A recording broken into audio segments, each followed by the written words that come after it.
મોંઘવારી, ગરીબોનું શોષણ, ગરીબોનું શોષણ, ગેસના બાટલાનો ભાવ વધારો, ગેસના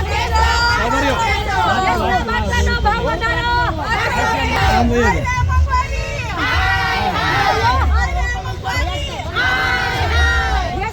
ઈરાન ઇઝરાયલ વચ્ચે યુદ્ધની સ્થિતિ છે અને દેશભરમાં એલપીજી ગેસની અછત છે તે જોવા મળી રહી છે। આ બધાની વચ્ચે આ મુદ્દાને લઈને કોંગ્રેસ દ્વારા સતત આ મુદ્દે વિરોધ પ્રદર્શન કરવામાં આવી રહ્યું છે અને હવે રાજકોટમાં કોંગ્રેસ દ્વારા એલપીજી ગેસની અછતના મુદ્દે વિરોધ કરવામાં આવ્યો છે। જ્યાં દેશભરમાં વધી રહેલી મોંઘવારી અને એલપીજી ગેસની અછતને પગલે બુધવારે રાજકોટ શહેર મહિલા કોંગ્રેસ દ્વારા સરકાર વિરુદ્ધ મોરચો માંડવામાં આવ્યો હતો।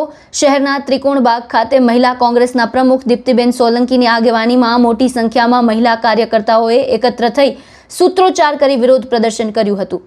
આ વિરોધ પ્રદર્શનમાં સૌથી આકર્ષણનું કેન્દ્ર ગેસ સિલિન્ડરની કાઢવામાં આવેલી ઠાઠડી હતી। કોંગ્રેસની મહિલા આગેવાનોએ ગેસ સિલિન્ડરને પ્રતિકાત્મક રીતે ઠાઠડી પર મૂકી સરકારની નીતિઓનો વિરોધ કર્યો હતો અને હાયરે મોંઘવારી જેવા સૂત્રોચ્ચાર કરી વાતાવરણ ગજવી દીધું હતું। મહિલા આગેવાનોએ આક્ષેપ કર્યો હતો કે ઘરગથ્થુ સિલિન્ડર મેળવવા માટે મહિલાઓને લાંબી લાઇનમાં ઊભા રહેવું પડે છે, જે સરકારની નિષ્ફળતા દર્શાવે છે। ભારત સરકાર માત્ર સબકા સાથ સબકા વિકાસના પોલા વચન આપે છે, જ્યારે હકીકતમાં સામાન્ય પ્રજા મોંઘવારી નીચે દબાઈ રહી છે। કોંગ્રેસ દ્વારા માંગ કરવામાં આવી છે કે ગેસનો પૂરતો પુરવઠો સુનિશ્ચિત કરવામાં આવે, ભાવમાં રાહત આપવામાં આવે અને કાળાબજારી કરનારાઓ સામે કડક પગલાં લેવામાં આવે। જો આગામી દિવસોમાં સ્થિતિ નહીં સુધરે તો વધુ ઉગ્ર આંદોલનની ચીમકી પણ ઉચ્ચારવામાં આવી છે।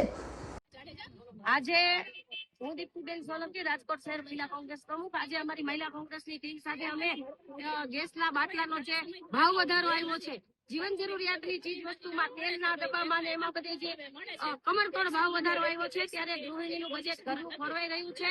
ભાઈઓને બેરોજગારી વધતી જાય છે, પૂરતી કમાણી નથી, ત્યારે આવા જીવન જરૂરિયાતની ચીજ વસ્તુમાં ભાજપ સરકાર જયારે એવું થઈ રહી છે કે સબકા સાથ સબકા વિકાસ, ત્યારે આપ જોઈ રહ્યા છો કે આટલી બધી કમરતોડ મોંઘવારીમાં લોકોના ઘરના રોટલા ખાવાના પણ ફાફા પડી રહ્યા, નાના અને મધ્યમ વર્ગના માણસોને એવી પરિસ્થિતિ સર્જાઈ છે, ત્યારે મૃતપ્રાય થયેલા બાટલાની આજે અમે નનામી કાઢી છે। અને દેશના વડાપ્રધાન જયારે એવું કહેતા હતા કે ગટરમાંથી ગેસ ઉત્પન્ન થાય, તો એના પણ આજે અમે પ્રયત્નો કરી લીધા છે, નિષ્ફળ રહ્યા છે।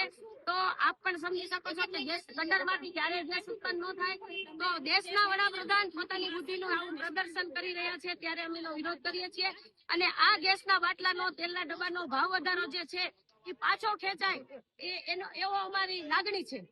કોંગ્રેસના આ વિરોધ પ્રદર્શનને લઈને, અનોખા વિરોધ પ્રદર્શનને લઈને આપનું શું કહેવું છે, આપનું શું માનવું છે? એલપીજીની અછતને લઈને અમને કોમેન્ટ બોક્સમાં જણાવો અને અમારી ચેનલને લાઇક, શેર અને સબસ્ક્રાઇબ કરવાનું ભૂલશો નહીં। ફરી મળીશું નવા વિડીયો સાથે। મને આપશો રજા। નમસ્કાર।